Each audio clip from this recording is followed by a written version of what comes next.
지난 시간에 어떤 걸 공부를 했냐면요.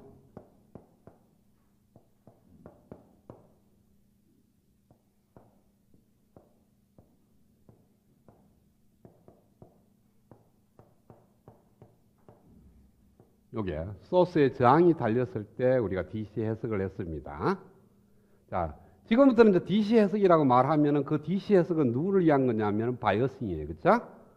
그러니까 맞게 배의 비유를 했지만은 배가 서해에서 서울까지 올라 그러면은 적당한 물이 있어야 된다고. 너무 많아도 안 되고 너무 적어도 안 된다.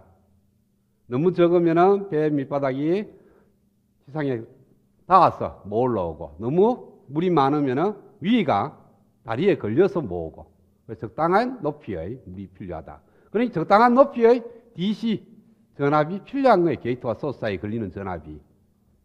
자, 그런데 요 RS를 왜 달았습니까? RS를 달음으로 인해서 온도 보상 회로로 만들어졌죠. 그죠?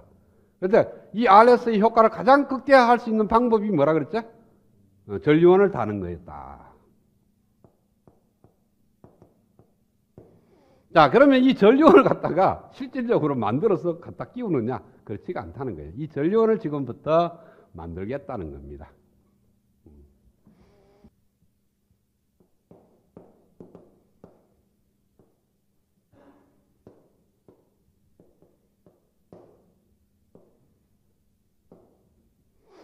자, 이렇게 회로를 꾸미게 되면요. 자, 모스 두 개를 썼습니다. M1이라는 모스와 M2라는 모스가 있는데 둘 다 소스는 그라운드로 물려져 있고요. 게이트를 물려져 있어요, 서로. 그러면은 여기에 걸리는 M1에 걸리는 게이트와 소스 사이에 걸리는 전압하고 M2의 게이트와 소스 사이에 걸리는 전압이 자동으로 같게 돼 있죠. 그러면은 얘들이 M1과 M2가 모든 파라미터가 동일한 완전히 정합된 두 개의 모스라고 생각을 하겠습니다. 즉 Kn 값이 같고 스레솔드 볼테이지가 같고 채널 랭스 모듈레이션의 남다 값도 같은 그러한 두 개의 모스가 있고요.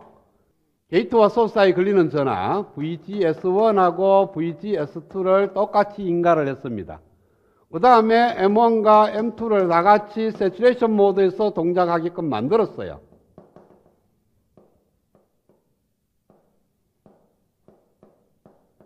자, M1은 자동으로 세츄레이션 모드가 됩니다. VGD가 제로이기 때문에 드레인하고 게이트하고 물려져 있거든요.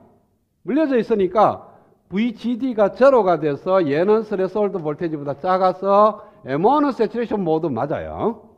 그러나 M2가 세츄레이션 모드로 동작하려고 그러면은 M2에 대해서는 VGD가 얼마냐 하면은 여기서 여기까지 인가되는 전압을 갖다가 우리는 V 출력 전압이라고 두겠습니다. 그러면은 VGD는 얼마가 되느냐 하면은 GS-VDS. VDS가 제로니까 VGS-V0가 스레솔드 볼테이지를 만족하게끔 꾸며져 있다. 즉, 출력 전압은 어떤 능력이냐 하면은 VGS VTM보다는 크게 되는 조건을 항상 만족한다 라고 두는 거예요. 이 조건을 만족하지 않으면 지금 쓰는 식은 의미가 없습니다.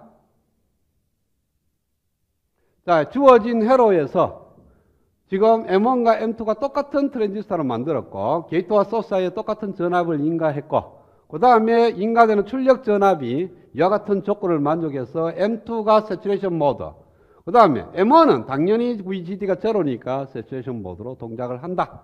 그러면은 M1의 출력장 전력전류 I 레퍼런스는 KN1의 VGS1 마이너스 VTN1의 자승에 1 플러스 람다의 VDS1 이렇게 되는데 이것은 둘 다 KN으로 같이 만들었고 게이트와 소스 사이에 동일한 전압을 인가했고 스레솔드 볼테이지도 동일하게 같고 채널 랭스 모듈레이션을 고려하지 않아서 제로로 보냈다.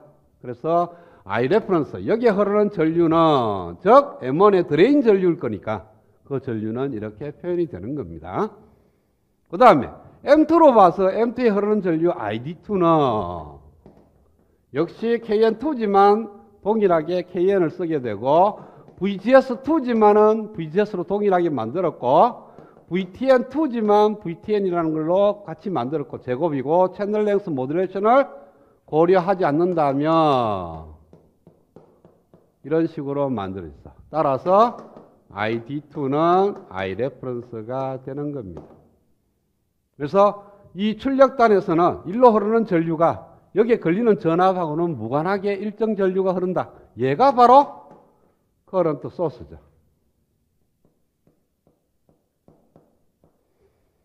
커런트 소스의 정의는 흐르는 전류가 전압에 관계없이 결정될 때가 커런트 소스입니다. 그죠? 그래서 ID2가 만약에 V0에 영향을 받으면 커런트 소스가 아니에요. 그러나 V0에 영향을 받지 않기 때문에 커런트 소스가 됩니다.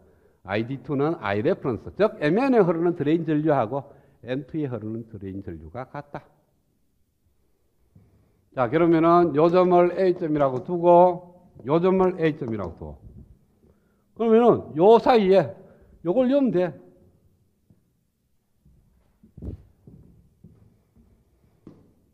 그러면은 컨스탄트 커런트 소스를 사용한 바이어싱 방법을 회로를 꾸미게 되면은 이런 스타일의 모양이 된다는 거예요.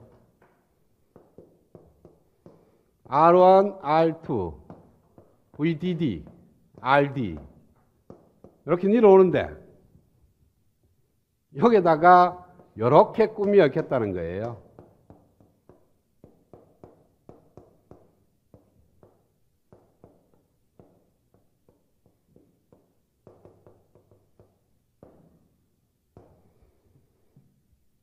그러면은 요 전체가 커런트 소스로 보인다는 거죠.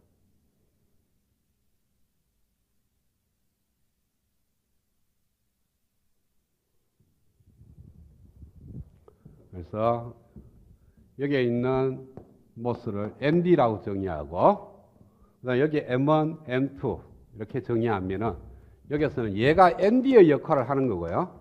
얘가 M2의 역할을 하는 거고 얘가 M1의 역할을 하는 겁니다.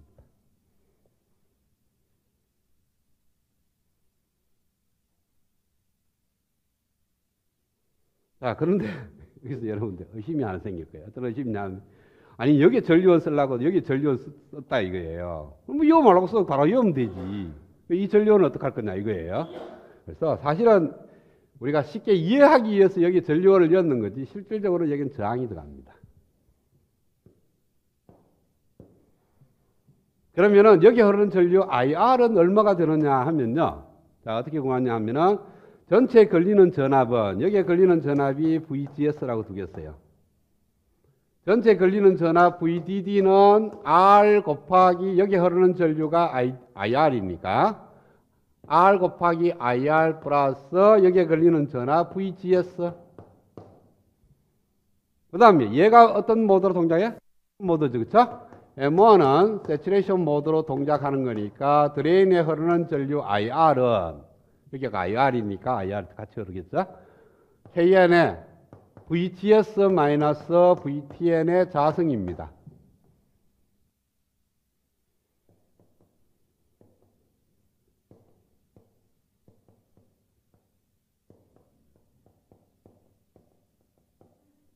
그래서 일식과 이식을 동시에 만족을 해야 되니까 R에 흐르는 전류 IR과 게이트와 소스 사이에 걸린 전압 VGS 값이 어떤 컨스탄트 값으로 딱 결정이 돼버려요.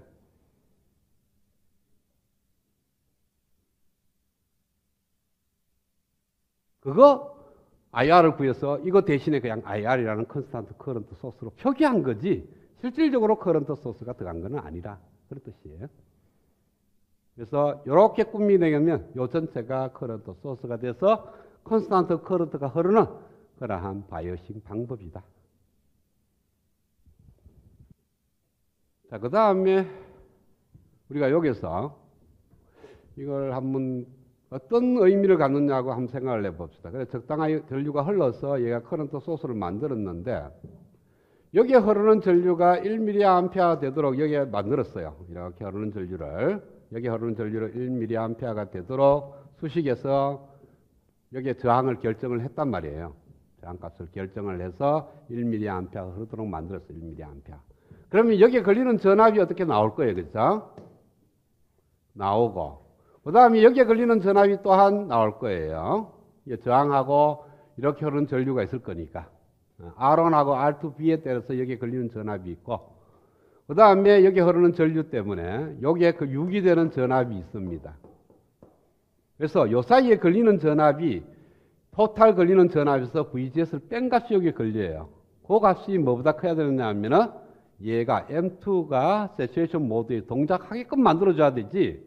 여기서 R2를 작게 한다든지 제가 여기에 걸리는 전압이 작아서 M2가 오밍 모드로 들어가게 되면은 이거는 커런트 소스가 될 수가 없다는 거예요.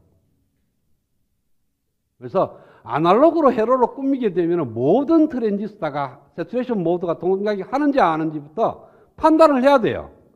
이 여러 개가 있는 모드 중에 한 개라도 오밍 모드로 들어간다든지 아니면 컷오프 모드로 들어가게 되면 정상 동작을 하지 않는다는 거예요. 모든 트랜지스터가 다 세츄레이션 모드에서 동작을 해야 된다. 그걸 먼저 조사를 해야 됩니다.